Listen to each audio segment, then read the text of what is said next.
Welcome to a special post-game show here on the Basketball Zone Cowbell Kingdom YouTube channel. I'm your boy Leo Beers, and I got my boy Vince Miracle, and we talking gambling. We talking sports gambling as a whole, and going over tonight's games, which was the Sixers versus the Hawks, and then the Clippers versus the Jazz. But first and foremost, Vince, how are you doing, brother? Good, man. Thanks for having me on. Sorry I don't have the whole setup going, but hey, get to do it out here with you on my phone. Woo. Exactly. You got the punching bag behind you. You got the Harley Davis behind you, so it's all good, brother. Yeah, there it is. There's some pieces of it over there. Bam, there you go. Yep. So before we get into the specific bets that both you and I made today, obviously they can follow you on Twitter and follow me on Twitter for, I guess, picks or whatever. But the Hawks won game one very impressively. I'm very impressed with them, honestly. But tonight was a must-win for the 76ers. What was your biggest takeaway from tonight's game? The Sixers are. I don't think the Hawks are winning another game in this series. What? Yeah, I'm being bold. I've even said this to you behind the scenes. I don't care about making it public because I've said it on the Hoopball Gaming podcast. Always is. If there's any team that's going to beat the Nets in the East and going to upset them, and I have a little bit of money on this, I think it's the Sixers. I think the Sixers are going to the finals out of the East, not the Nets. But if you didn't have money on the Sixers and that little bit of bias, would you say that the Hawks have a chance to win one more game?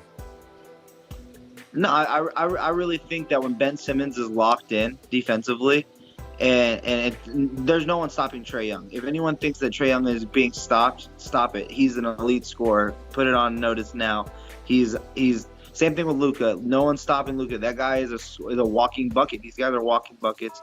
It's the other guys though. I think the way the Sixers defend, especially on the perimeter, and how they're able to slow down the Hawks in their own pace. Don't get it twisted though. The Hawks are going to go on runs. The Hawks are going to make it a game. I'm not saying this is going to be a walk for them. I'm not saying that there's not a potential chance for the Hawks to do it. But I think this Sixers team have been here before. They know what they need to get to for that next round and what they need to start preparing for in the Nets. They want to get this series over fast. They got punched in the mouth game one. They punched hard in game two, and especially in that first half. They gave up a little bit, but they knew how to finish it. So. And they covered even more, which is even better for me. You know what I mean? So, did you end up taking the spread?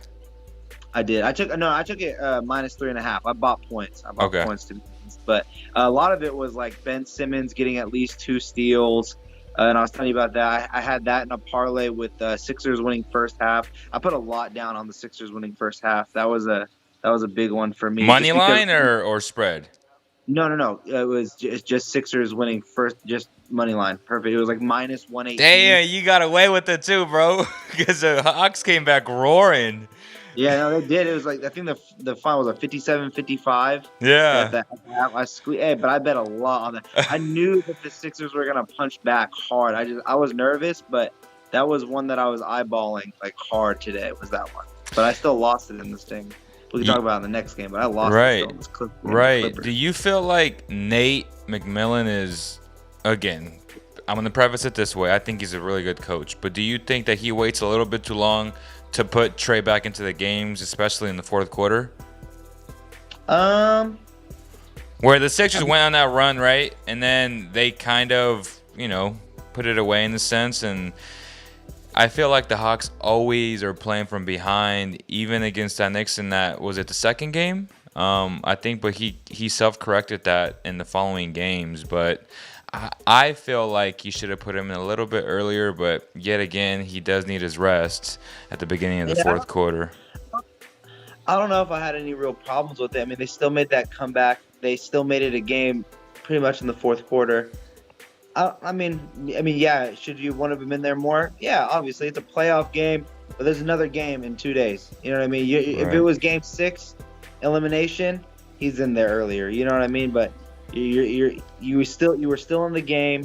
You still had a chance. Yeah, the Sixers were going on a run. You called that timeout. He got in the game then. So I don't think that. I think there's more problems on this next game with the coaching with the Clippers than there is anything else. So unlike you, I do think the Hawks will win at least one more, maybe even 2. And that's because I truly don't believe in Danny Green. I don't believe in Ben Simmons in terms of offensively. 4 points tonight. He got away with Embiid being a monster with 40 points and Tobias having a good game as well. But But that's been all season. yeah, but I don't see Shake Milton giving you 14 points again from the bench. Like, I really I don't. And that really sparked them. So I just feel like the wings on the Hawks are way more versatile offensively. And they're going to win one game guaranteed, either game 3 or game 4. But I just believe in them, man. And again, I was talking to Bogey, and he told me they can't guard us. So that's what I believe, honestly. Bogey missed some wide open shots today. That was a big thing. I had a prop bet on him to make I think 3 3-pointers. Oh, Three you or barely missed it. yeah. 2 of 6. He was super close. He was wide open a lot, especially in that second half, man. But I think people underestimate. And we talked about this on that Twitter Spaces thing the other day. How hard it is to jump into your spot Yep. with a hand in your face and to still finish like that. I mean, he has to do that a lot because of how Thibault was closing out on those. Thibault was going to play a factor in Yeah. this series, man. His defense on the perimeter is crazy. That's what I'm saying. Like, I just think the Sixers' defense is where it's going to win. I believe defense wins championships. You know me. You and I debate this a lot. Like, I believe defense is still a priority in this league over anything. I know you're a heavy offense guy.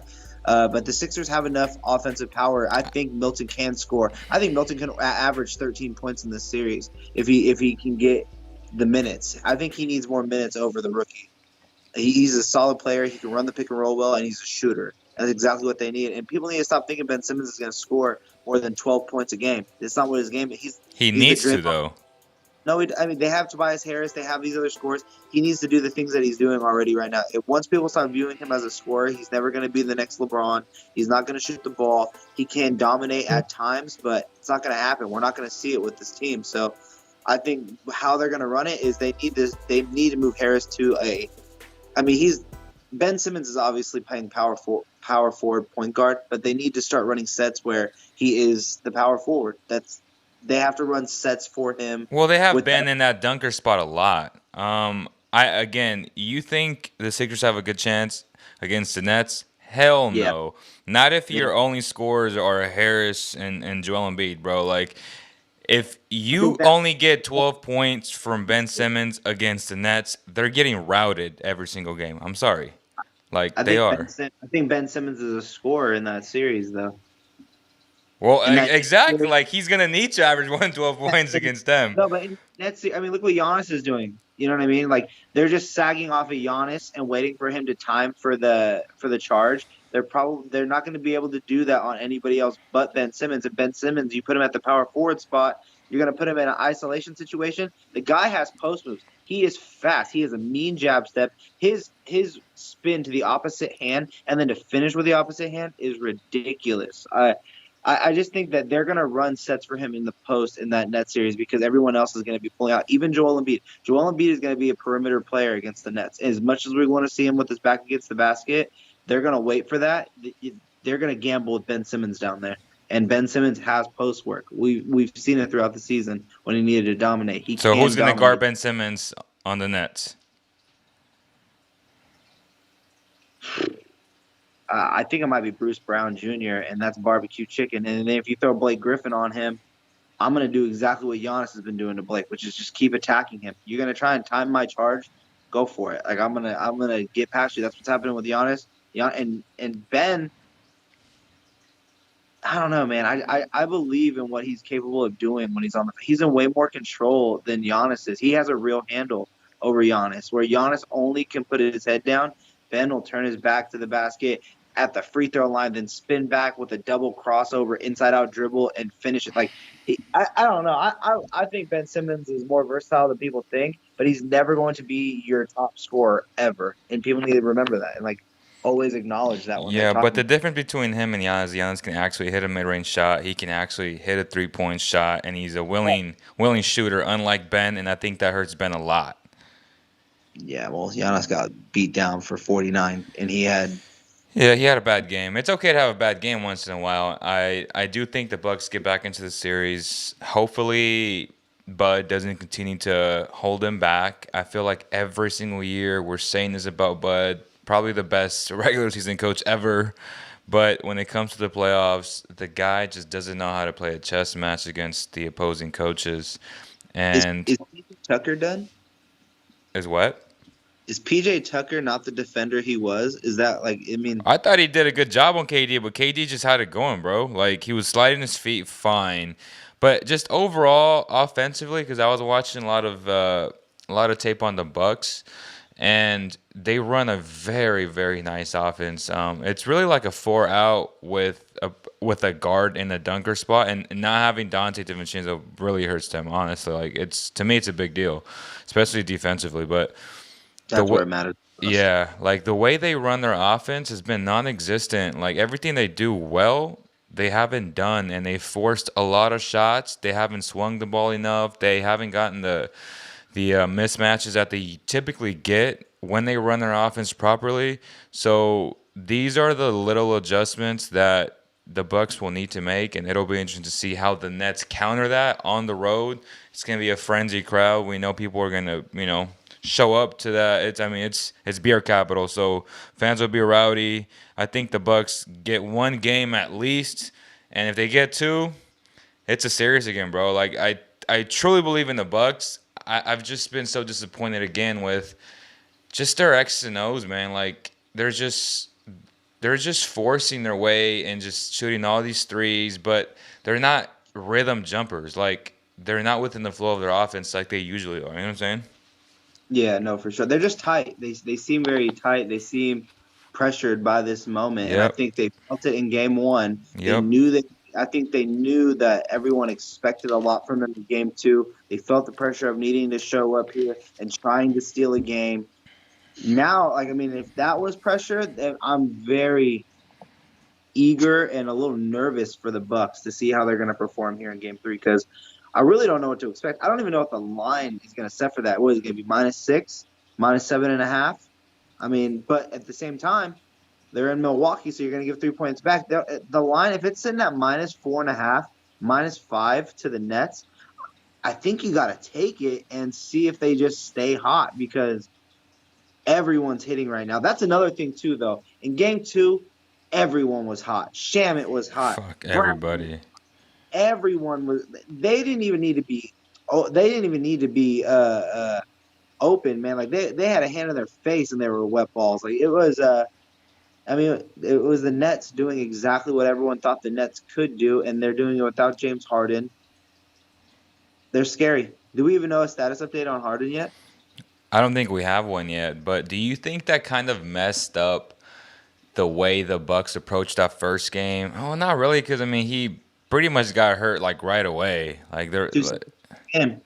yeah. So I don't know. Like I'm trying to figure out positives for the Bucks, but and then trying to make excuses for them. But honestly, it's so difficult, man. And they just have to get it together. And You it's can't in. even say that they're not the other guys aren't showing up either. Like look at Chris Middleton after starting 0 for 8, he hit 7 shots in a row before missing. And guess what? They were still down 25.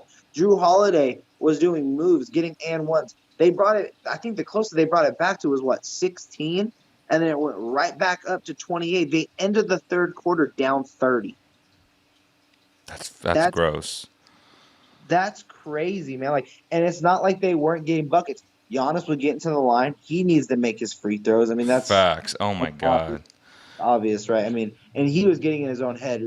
I knew he was in his head as soon as he left the free throw line to go put his hands on the net. That's a thing players do when Yep. they want to, like, just like the distance is the same. It's like a reminder.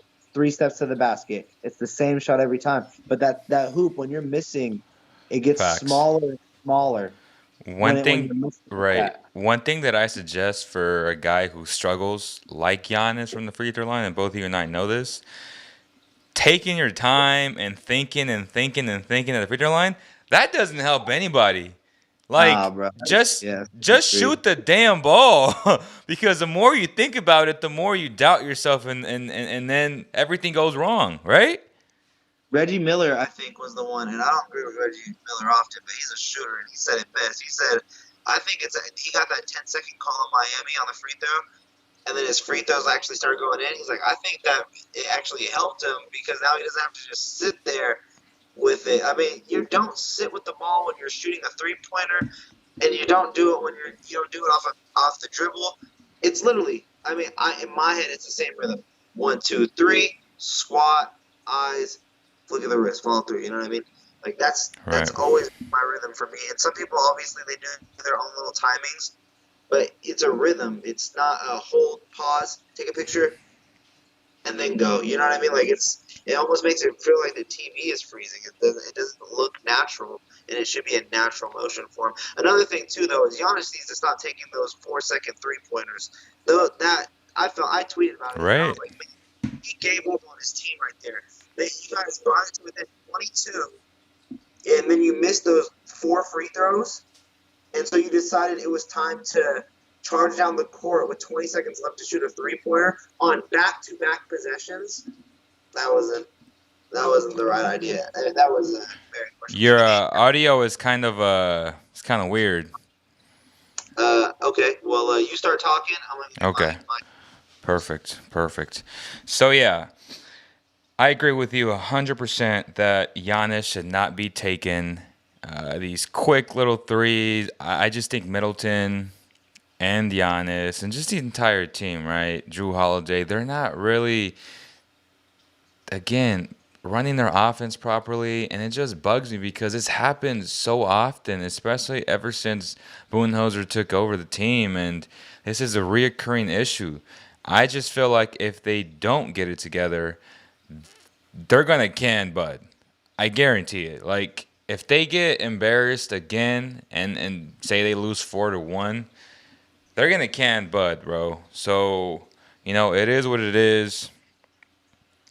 Oh well, but we're waiting for Vince to get his audio back. I think I got it back now, right? Can Perfect, you hear me? perfect. Sounds good. Okay, so as I was saying, just finalizing the Bucks, they got to run their offense a lot better. And if they lose 4-1, I believe that the Bucks will fire Coach Bunheiser. Yeah, and then I saw people saying Steve Clifford was next For who? for the if he's the one that they would call Oh if my go God, no, go no. straight defense. I was seeing They that got on to go Twitter. get, honestly, if they can't him, I'd go get Juwan Howard. Really, really. Yeah. Honestly, can I be? I'm gonna go a little different. I, and a lot of people hate when I bring this up for the Kings, but I understand it. This is me being a little bit of a hater, but I like the Jeff. Who does the TNT announcements? His name's slipping my mind right now. He used to be Jeff the Van Warriors Gundy? coach. No, the one Mark who used to. Jackson? Yes, Oh my I God, think that no, that's who I think they no, need there. Bring up bro, that pace a little bit. Just they no. get someone that gets Giannis to start. Get someone to get Giannis to start just being dominant, man. Like he's already a dominant player, but he believes in his other guys way too much for me in this playoff series, man. And then when you finally saw him give up on that and try to dominate, he has to know what he's really good at. Those 4-second threes, that legit bothered me seeing that on those possessions. Right. It was the worst thing I could have seen. I felt like he gave up when I saw those. He legit gave up in that game when I saw those. All right, so that's gonna do it, y'all. Actually, what is the? Let's check the line. Are we gonna talk about this Clippers game? Yeah, we are right now. But let's Oh, okay. let's check the line for tomorrow. Oh, they don't play tomorrow. They play Thursday. It's 3.5 right now. Do you like the 3.5 Nets? Yeah, for sure. Okay. Taking that right now with a smile on my face, especially if Harden. We don't even know the news on Harden yet. You take that with the potential chance that Harden plays. Are you buying points? Say +4.5, +5.5. No, I'm taking Nets -3.5. If I buy anything, I'm No, it's buying the. plus. It's +3.5 Nets. Plus 3.5 Nets? Yeah. Yo, I'm taking Nets money line, bro. I'm taking What? the. What? There's no way. The Nets are gonna steal the first game in Milwaukee, and then if the Bucks are gonna win any game, it's game whatever 4, where they leave elimination. It's called a gentleman's sweep, so they can bring the win back to Brooklyn before they go to the conference finals, where they're gonna So you be. think it's over then? Oh, I'm telling you, man, there's nothing that But they're you going said the to same do. thing about the Clippers, though. Like we thought the Clippers were done after going down 0-2. They look like garbage, and you No, I said the just Clippers were gonna win that series. I said the Clippers were gonna win that when they series. were down 0-2. Yeah, I still said the Clippers were gonna win that I don't know series. about that. I don't know about that. Yeah, you can No. check the receipts. You n- can check the receipts, bro. I had no problem with the Clippers beating. I said the only problem that I had was that Kristaps was going to be a factor in that series, and then he wasn't. So I said, okay, the Clippers are getting dominated by one player, and then out of nowhere, Dorian Finney-Smith became a legit corner shooter in that series. It was a crazy. I love that series. I'll be honest, that was my favorite series so far. That and the Knicks series, but only because He's I a made a lot good of money. player, man. Like he's really improved Finney-Smith. his game from just being a reckless, high energy defender to a decent corner three shooter now. Yeah, but back to the Clippers though. I think the Clippers had a legit chance. I didn't really worry. I mean, I was obviously you had to be concerned. I had money on that series, so I'm being biased. Like I did believe in those Clippers, but I just feel like they had too much defense that was gonna get it there at some point. Whoever was gonna win on the home floor first is who won. Obviously, it was the Clippers, and I really thought they were gonna win today. I think Ty Lue's a bad coach, though. I'll be honest. I don't think he knows his roster, and I Yeah. think that he gets a lot of praise for being a players coach, which he definitely is. And So he's is Luke good. I mean, Walton. yeah, yeah. I just think Tyler. I mean, why is Luke Kennard, who's getting beat over and over again that in those last 4 minutes of the fourth quarter, he's getting bullied in there, and you don't take him out not once? That was, Yeah. and then also that Maxi play. I think it was Tyrese Maxey that's on the Clippers, and that was in the Mavs series, and we talked about it right after that game. Oh man, No time, man. no timeout. Then he gets the ball to Morris. Morris gives it back to the rookie while Paul George is still making his way back up the over half court line. No timeout call. There was a timeout there. This same thing tonight. Timeout, down by 3. They had the ball, did not use it. Lose 112 to 109. Lucky they covered that spread, or I would have lost every single one of my parlays. But still, that was Ty Lue, man. You got to know what you got. So the Clippers actually it was +3. Yeah, they covered my So you spread. pushed. One parlay. You Yeah, on pushed. one. On one. The rest I had the Clippers winning that game. So that's why I lost that 100 today. So did you bet them +3.5? No, I bet them +3. I pushed on that one, so I got a 2 instead of having a 2 or a 3 game parlay. I had a 2 team parlay, Okay. and then I had the Clippers money line in another parlay, and then I had Clippers money line by itself. Okay. I thought the Clippers were winning this game, and when they got up early, I was like, thank goodness. Yeah. There it was, but they fell back, I man. never doubted the Jazz, not 1 second, bro. I just feel like the Clippers aren't gonna win the series. First and foremost, I don't think they're winning the series. the I don't Jazz think are a better team. they Like the are. Jazz with so much rest, without Mike being there, they were kind of That's why I thought the Clippers were winning, lackadaisical. though. You know, they were kind of lackadaisical at first, but once it started clicking, bro, like they weren't taking bad shots. Shots just weren't falling in the first half.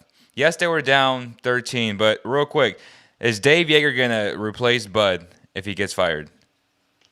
Is Dave Yeager gonna replace? That's a good replacement, though.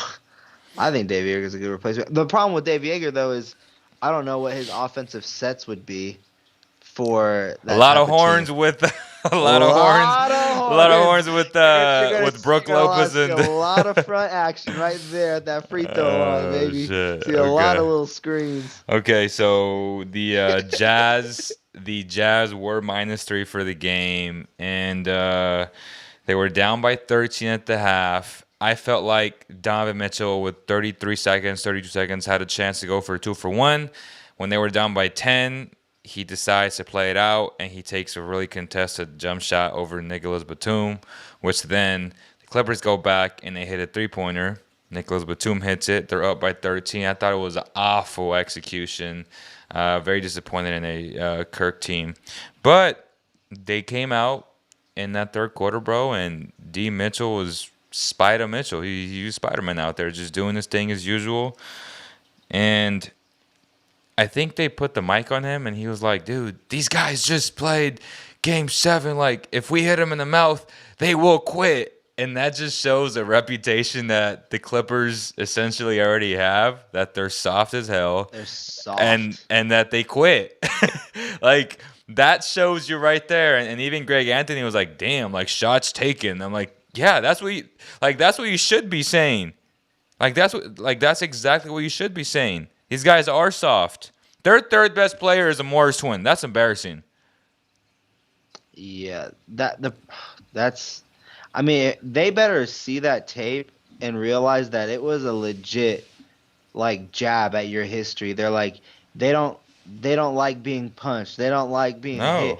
Hey, you know how I knew that they were taking that seriously too is they showed that little clip, right? And I know that they blended all together with that mic stuff, but it was very, very cool to see right after that clip was made.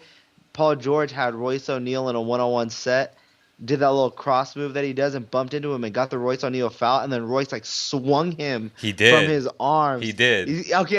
Okay, you saw it too. He did. And he was just looking at the ref like all crazy. I was like, they can't. They're if you don't think that's a physical game down there, it is.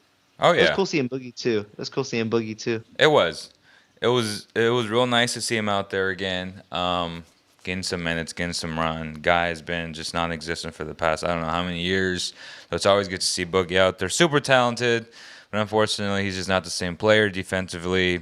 I mean, we know this. He was never fast as it was, and now he's as slow as ever. But he did give them some nice minutes for Zubac. Zubac was real nice tonight, man. He was very physical. He was everything the Clippers aren't, which he didn't play soft tonight, which I appreciated. But my biggest problem was just Rudy Gobert in that first half, and just overall, he doesn't really give them anything offensively, man. And it disappoints me that he's been in the NBA for so long, and he has yet to develop any type of push shot, hook shot, where at his height, he'd be a monster if he can just develop something like that. And it's unfortunate that he hasn't been able to, man. I was texting a bunch of Jazz fans while the game was going on, and man, I'm just disappointed. Like, he needs to be better offensively because a good team will expose him. My question to you is this: where was Pat Beverly in this? He's garbage. Game? What? You need to throw bodies out there that are willing to be physical, though. When you see that this team is pushing into you, who's the one guy that's going to bring energy and doesn't mind bumping into somebody? Yeah, but Reggie Jackson was balling though. Yeah, but Luke Kennard. Yeah, Luke Kennard. He was balling too, though. Not in the last 4 minutes when he was getting bullied by Donovan Mitchell, though. Like, that's what I'm saying. You don't just ride that out in a playoff game. Yeah, but then he spreads out the floor for Kawhi. I think they would have cheated off of Pat Beverly, though. You know what I'm saying? Like if Pat's in there, they're gonna cheat and they're just gonna leave him wide open. Why wasn't Zubac on the floor? Did he foul out? Did I miss that? I think so. That must have been it, because him not being on the floor in those last 4 minutes when they were only down by 6, and they kept, like, Donovan Mitchell was literally looking for Luke Kennard. Like, he was a missing child on a milk carton box. He was looking for him hard. And every time he found him, he attacked him. He was looking for Reggie Jackson, too, because he fouled him out, then he was smiling, though. Yeah, Donovan Mitchell, if you don't think he has that dog in him because he has that little nice smile, let me tell you this right now. That man is a dog. He is a monster. He's one of my favorite players in the NBA. Like, the day I interviewed him in that pre-draft process, again, it's going to stick with me forever. I still can't believe that the Kings didn't draft him at 10. I had him in my last mock draft. Like, I had him in my last mock draft at 10. I thought him and D Fox would have been nice together, but They thought Justin Jackson and Harry Giles was the answer. Unfortunately, it happened that Who way. who It was. who's gonna be the people that do the podcast on that draft about the trades that were offered to the Kings about what they could have done if they would have just traded down? Because I believe they were in I that mean, draft. Wasn't they should have just wasn't taken him at 10 or no, but they could have had Donovan Mitchell and one other player no, in that draft. because Mitchell went It- 13. no, no, no. There was another person who went 10. Dennis Smith Jr. No, Zach Collins did. There was a trade, and I believe this is the right draft where they could have had D Mitch and D Mitch and Dennis Smith Jr. or No, some vice versa like they that. Where had that five. could They had five. They drafted Fox at 5, and then they could have drafted D Mitch at 10. is that what it was? And they traded number 10 for 15 and 20, which ended up being Justin Jackson and Harry Giles. Yeah, there's that. But there was a trade offered to them where they could have got Donovan Mitchell and one other strong player, and I can't remember what that strong player was. But that's what I'm saying. There's a podcast that needs to be made that someone needs to do that needs to find the history of that trade day and just that conversation because there was a lot going on there, and I want to know about it.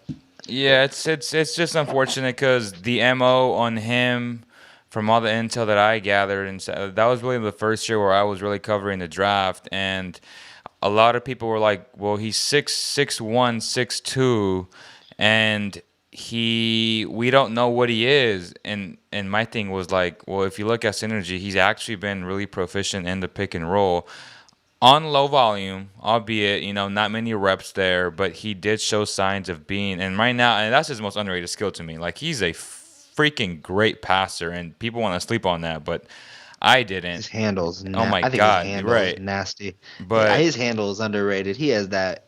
but Oof, it he has but that but his sauce. passing ability out of the pick and roll is insane, bro. Like, how he lasers certain passes in there, like in small little windows. He's always been able to do that. And I saw that in the tape coming out of college, and he was even better once he got to the league. But people didn't know what he was, and I was like, who cares? Like, he's a good player.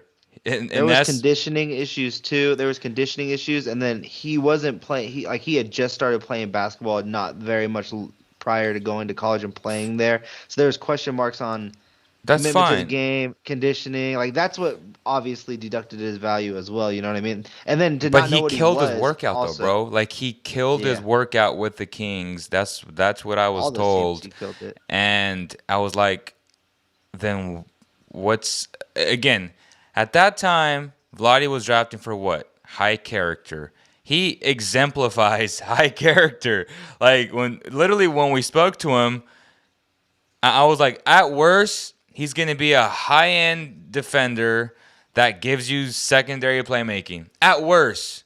And obviously that that was way off because he's way better than that. But that's what I was saying. Like, at the time they had Malachi, Buddy, and somebody else. So yes, there would have been competition, but the best man would have came out on top, and that would have been Donovan Mitchell at the end of the day. When you're rebuilding a team, talent is still always going to need to be the thing that you're going to need. And Exactly.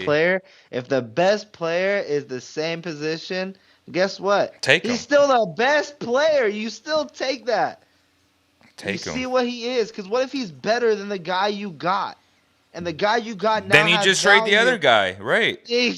Exactly. Then It's you a just trade the other business, guy, man. It's a business. I get that it sounds like you're doing 2K stuff when you talk like this, but guess what? It's still a business. You can't just keep taking gambles. right? If he's the best player, you take the best player. That doesn't make And they I, drafted Justin Jackson because he had high character, but that's what doesn't make sense to me. It's 4 years of college. right, and that's what don't make sense to me. It's like, okay, well, D Mitch checked off all those boxes. Like, he played defense, he was very high character, speaks very well, right? Like, he's just a class act kid. How do you miss on something like man, that He's missing a disappoints me, lot, man. bro. That disappoints me. But you push my parlay before the game. I had the Sixers money line. I had the Jazz money line. I had the A's. The A's took care of business, 5-2. The Sixers took care of business easily, and then the Utah Jazz came out on top towards the end. So we hit that. I lost 500 on the Mavericks. Game, what is that? It's game 6. I told you about that. I was disappointed, but it is what it is. And then game 7 had them. I think 6.5 or 7.5, and they still didn't cover that, bro. Like that was nuts to me. That was nuts to me. KP, He's dude, so fucking soft. He's so fucking soft. Oh my gosh! Like if I'm Luka, I'm literally, bro. Just trade him. What do you like get for him though? What do you anything, get for him? anything. What do you get? Buddy What Hield, do you like if the Kings are stupid enough to trade for him, do it because the Mavericks need to get rid of this man. He's never available, and when he is, he's soft and he doesn't show up. Period. If you're Milwaukee, do you offer Brook Lopez? Oh and my another God, I player take Brook Lopez in a heartbeat over Porzingis. Are you serious? Oh my gosh, But I did would the take Bucks him. Make that offer? The Mavericks are like, yes, please, please. Yeah, right. That's crazy. I don't know where KP goes. I really don't. I I don't. don't know. Me neither. What do you do with THJ? Are you gonna tie that money up? You have to, right? I mean, he was a. Are you paying him stud. $20 million though? He's gonna get paid. He's getting paid. Do you think he's better than Buddy Hield? Yeah, 100%. Yes. He plays way better defense. He actually can handle the basketball. He can drive and finish with both hands. He's freaking aerodynamic in the air when he jumps. Like he is, and he's a really good shooter. He's not a better That's shooter the than No, he's not a better Buddy. shooter. I was about to say that though, but don't get it twisted. But he's a Yeah. way better shooter. Yeah. But Tim Hardaway Jr. way better scorer. I think Buddy fits better there. Yeah, because it's a guy that's gonna give him the ball that just Right. shoot it. He's gonna be wide open all the time. Right. But Buddy has a lot more pressure when he gets there. He is gonna need to learn how to handle that basketball 20 times better than what he knows how to do right now. Because there's no way he's splitting defenses like THJ does. I don't think he was doing much of that anyway. Like he's okay. He's THJ. he's capable. THJ, He's capable, but yeah, he's not like I'm he's not not saying like you really have to do it all the good. time, but if I'm any team, that's the person I'm attacking. And no one's attacking THJ defensively. He holds his own defensively, and Buddy's going to be on notice for that, especially if. So what do you do? Do you get TA? Do you sign him to 20, and then what do you do with Brunson? Like I'd rather bring back Brunson. You rather have Jalen Brunson over Tim Hardaway Jr.? Yes.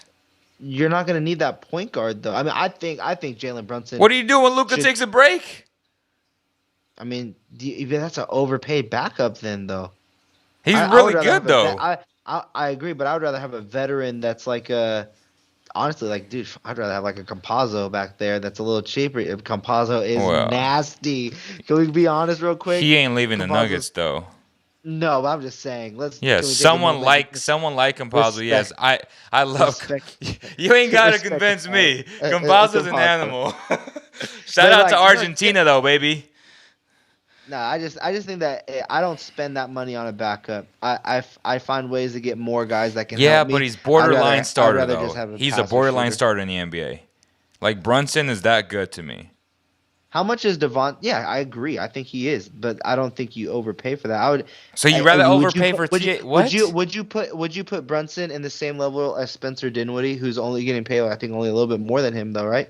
So I'd rather have Dinwiddie. Yeah, but he's always hurt though.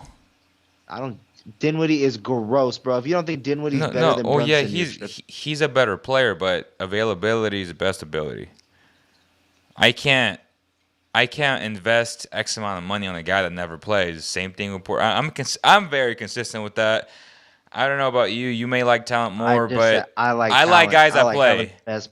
To me, guys that play are more valuable than guys that don't play. Period. Okay, what about a guy like Devontae Graham? Would you rather have Devontae Graham on a cheaper deal?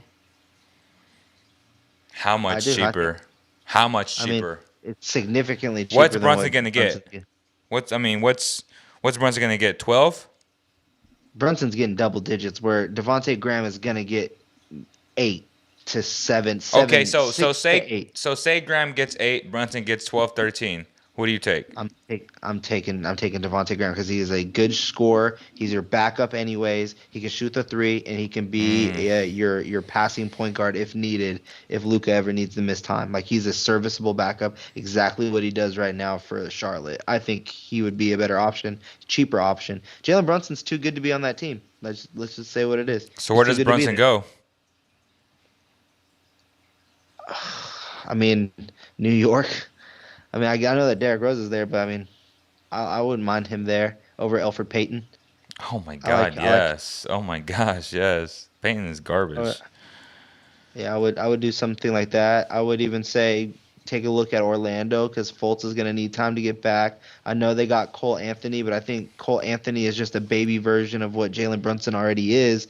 Why not get someone that can do that right away and let Cole Anthony develop into the player he's going to be, which is going to be a Brunson-esque player anyways, maybe even just a Seth Curry, depending on how his career really goes. So I think there's teams out there that could really use him as a either starter or a solid six-man player, which is what I think he is right now. He's really good. Don't get it twisted. I think he's a solid player. I would love him in Boston too.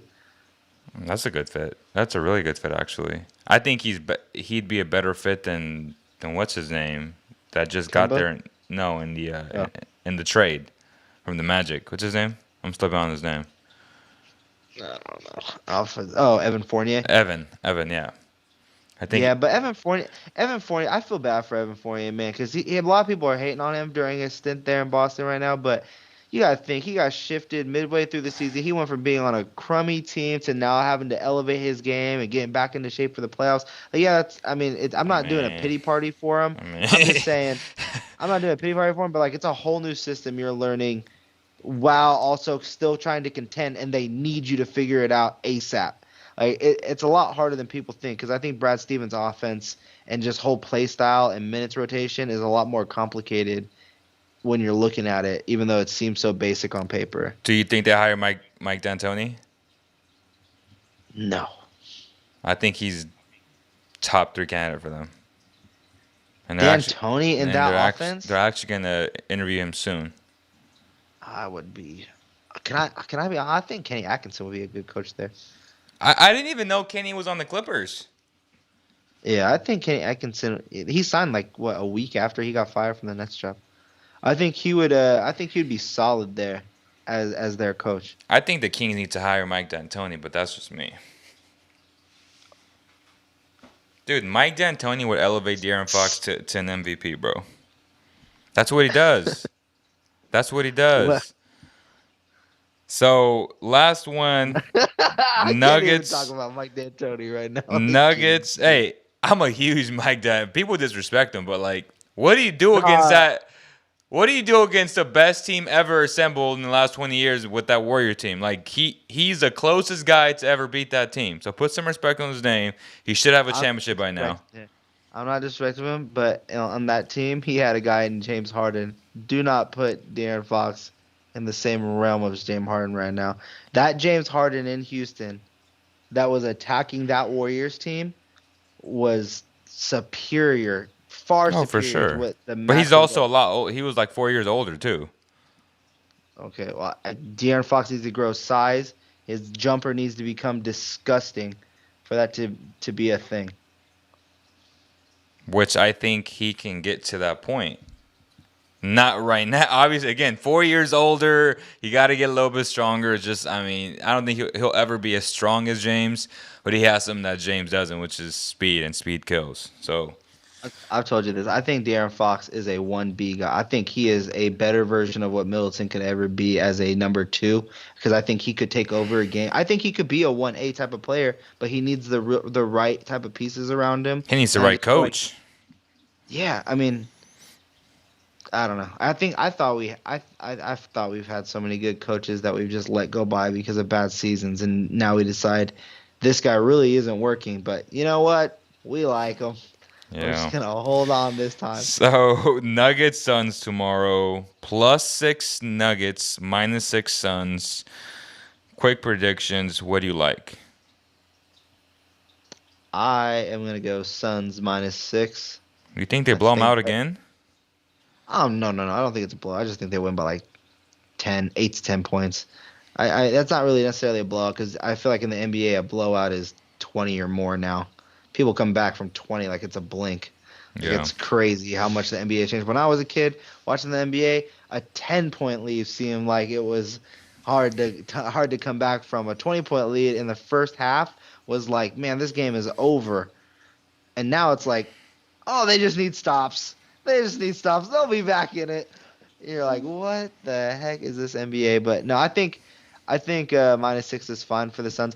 Hey, the thing that I hit, and I hit huge, huge. I almost went all in, and I tweeted about this too. Was they disrespected Chris Paul in game one of these semis, dude. Mm-hmm. His over under was 13 points. What? Dude, I did I did that same exact reaction. I said over. Why under didn't you 13 fucking points. tell me? Dude, I texted. I should have texted you. I texted so many people. I tweeted about it though. I did a whole podcast on this thing. I was blown away. Plus 13. I was like, He was Chris, 13 points. over under 13 points for Chris Paul in a semifinals game where his team is the favorite to make it to the conference finals, a place he has never been. You think he's not going to try and put buckets in? And I even said it on the podcast. I said, he's going to score 13 points in a quarter. And what happened? Fourth quarter, 6 for 6 for 14 points. Jeez Get Louise. out of here, bro. That was crazy. That's crazy. I don't was ever the look easiest at those money I've ever things, made. but my gosh, I mean that's You know, the Get this the only logic is he's not gonna he's gonna get injured, right? But I mean Look but at you this, can't though. think that way. look at this, bro. The craziest part of the whole thing, over under set at 13 points. The over 13 points was -108. Under 13 points was -116. You got close to even money to think he could score 14 points. I was like, this is the easiest money I've ever made. I was like, he's going to take at least 12 shots. Oh my god. He's not scoring 14? How many points did he end up with? Like 20. Oh god. He scored 14 in the fourth Oh, quarter. so he only went had 6%. So he only He had had 6 points going into the fourth. He had 7 points going into the fourth quarter. He had 7 Bro, points. that's And tricky. then he had 7 points, and I said I wasn't worried because Devin Booker played the whole last 3 minutes of the third, so I knew they were going to rest him to start the fourth, and I said that's where Chris Paul's going to eat. And sure enough, he looked for Michael Porter Jr., and he ate, bro. 6 for 6, and ones on 2 of them. Gross. Chris Paul, the leader. So he had 7 points going into the fourth. Okay, so that kind of makes sense. I want to know. Let's go look at this prop right now. Let's go. Go ahead and tell me what you think. Are you taking Suns? What are you doing? I might take the first half spread, Nuggets +3. But for the game, What's the first quarter spread? Do you see that at all or no? yeah, I bet the first quarter a lot, all the time. What's the first quarter? I don't know what the spread is, but it's typically always like -1, -1.5. No more than that. I think the Nuggets are going to come out and take the lead early in the first quarter. Me too. That's why that's why the first half to me +3 is a solid bet. They might be up by 3 points at the half. In terms of the overall game, +6. Chris Paul's over under for this game is at 15.5. Sorry to interrupt you. Wow. It's 15. up it's up 2.5 points from where it was the other day. Take the where it over. should have been. Take the over. You still taking the over? I'm taking the under on 15.5. What? Yeah, I think I take the under on 15.5. You don't think he's gonna score 16 points? No, I think he's gonna score. I think he's gonna score like 15. And if the hook is 15.5, I'll take under. I'll take 15. I think he scores 15 points, gets you 6 rebounds, and gets you 8 assists. Devin Booker's gonna If I have take 30. that bet, I'm taking the over on that. So book it. I'll bet you right now on this live show. I'll add you on Venmo. That's something. We'll talk about this off air. What's up? Oh gosh. Okay, 15.5. We'll do something. I think he gets over that. I think he goes under 15.5. Michael Porter Jr.'s over unders at 19.5. Oof. That's a lot. That's a lot for him, but Jay at 19.5. I think he scores 20. I think he Really? scores 20. I do. No, that He needs pressure to. that He needs to, or it'll be a blowout. Bridges ain't gonna let him though. Bridges and Jay Crowder will not let him feel comfortable shooting that three, and he's gonna need to do it. He can't keep switching on Chris Paul either, because Chris Paul's gonna pull that chair, and someone's gonna get hurt. He pulled it on Aaron Gordon. Aaron Gordon got mad. You see his face when he was running back up the court?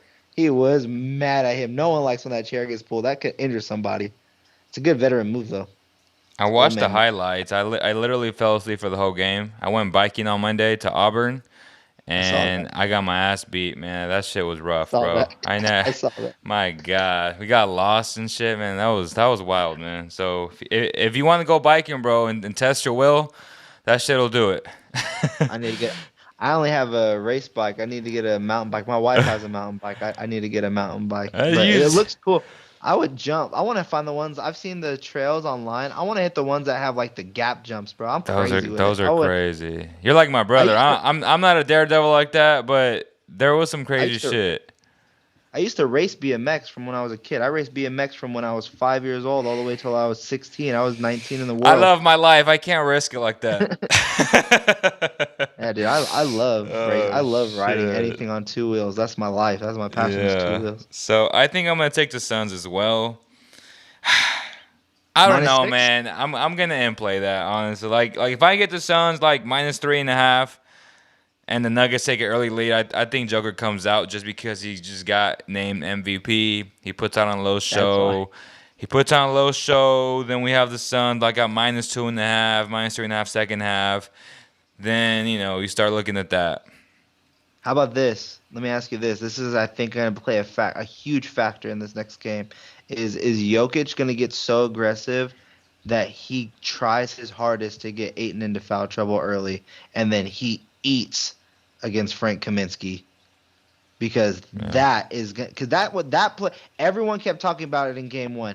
Oh, Ayton didn't get his first foul to the last part of the second quarter. That's a win for Monty Williams. Oh, Ayton stayed out of foul trouble, kept it tough on him. Well, is he going to be able to do that 2 games in a row on the now MVP of the league? I kind of wouldn't mind doing it where I do, because I'll be honest, I'm going to probably bet big tomorrow because there's only one game. Mm-hmm. So I do a big bet on the money line for the Suns because I think the Suns are going to win, but hedge a little bit and maybe take the Nuggets with points. Just because I do believe storylines feed into the games. You have the MVP. A big story in game one was how Ayton stayed out of foul trouble. Does he do it again 2 games in a row? Now on the MVP who just got named it. I don't know. I think Michael Malone's defensive mind is going to figure out ways to trap Devin Booker and really test these other guys shooting. Like Jay Crowder's hot right now. He's super hot. Does he stay hot? No. Is Mikal Bridges going to be a legit shooter? He stays hot. Jay is the most streakiest guy I've ever seen in my life. Like he will literally get you into a game and he will lose you a game. So yeah, shout out to Vince though, because he's getting loved by Devin. He says, "I really love Vince. We need more of him." Hey, thanks, bro. So, yeah, bro. I think we've covered everything. Definitely, let's make that public on that Chris Paul prop. I think he gets 6. Is it 15.5? I think he scored 16. I think it's the over. We'll tweet it out right now. It's 15. Tweet it out right now. Bro. It's under. It's under. Oh, by the way, if you guys need shirts, my wife makes them. This does have a bad middle finger on it, but that's Vegeta. My wife made this shirt for me. Y'all ever need shirts? That's dope. Hit me. Vegeta. All right, y'all. That was Vince. We'll probably do it again tomorrow. I don't know yet. More draft coverage coming out as well. If you guys haven't checked out the first 4 prospect breakdowns, make sure you check those out as well.